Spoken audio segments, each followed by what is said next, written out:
Bonjour les élèves de CE2. Bienvenue pour une nouvelle leçon de vocabulaire qui parle des homonymes. Soyez attentifs et allons ensemble découvrir cette nouvelle leçon.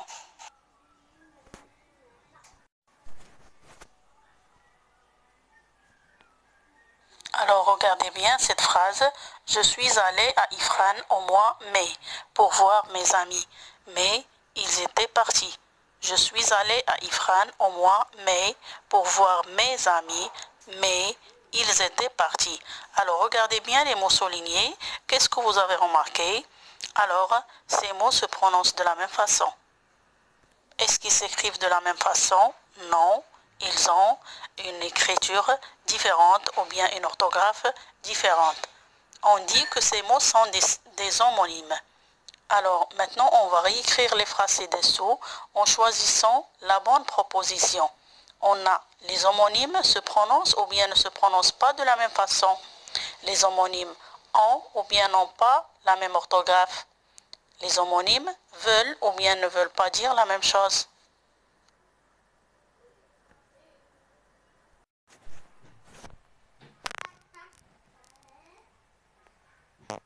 Eh bien, les homonymes se prononcent de la même façon.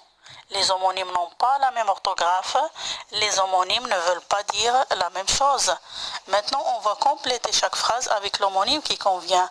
Vous avez vert, vert et vert. Alors, quel est le mot qu'on doit écrire? Quel est l'homonyme qui convient dans cette phrase-là?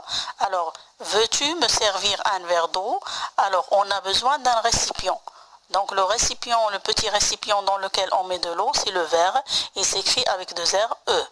On a faim et faim. Je n'ai pas fini, pardon, je n'ai pas aimé la fin de ce film. Alors, on a le sens de terminer, le sens du bout du film. Alors on va écrire fin avec IN. On a conte et conte. Ma grand-mère me raconte souvent un conte. Alors la grand-mère raconte des histoires. Donc le mot que je dois écrire et qui a le sens d'une histoire, c'est conte avec C-O-N-T.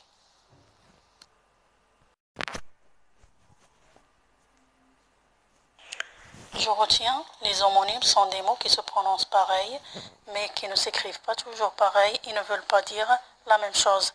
Par exemple, un seau et un seau. Un seau avec A-U-T, ça veut dire un bond, ça veut dire sauter, bondir.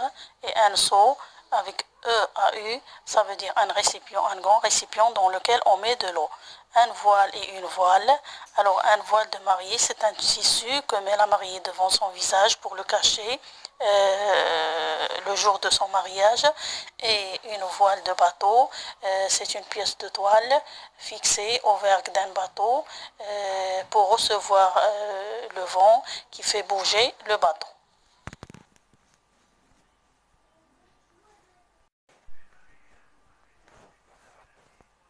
Alors maintenant, on va passer à l'application, on va relier les homonymes. Vous avez dans le premier côté une tente, une dent, du lait, un lit, la cour. Deuxième partie, dent, il court, lait, je lis, une tente.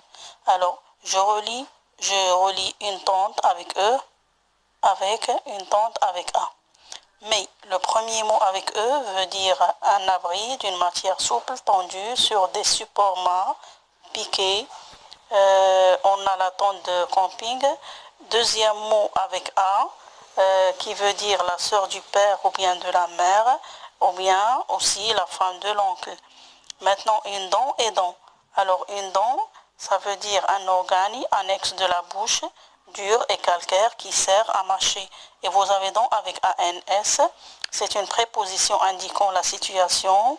Il indique le lieu, ça veut dire à l'intérieur, ou bien le temps, qui veut dire pendant. Vous avez du lait et lait. Alors du lait avec AET, c'est un liquide blanc et nutritif. Et lait avec ES, ça veut dire un déterminant tout simplement. Vous avez un lit et je lis.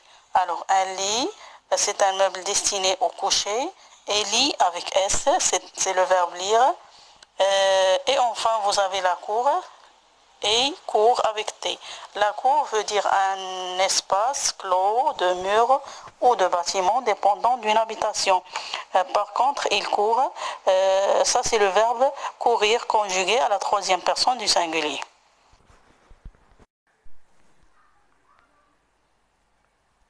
Au revoir les enfants et à la prochaine fois.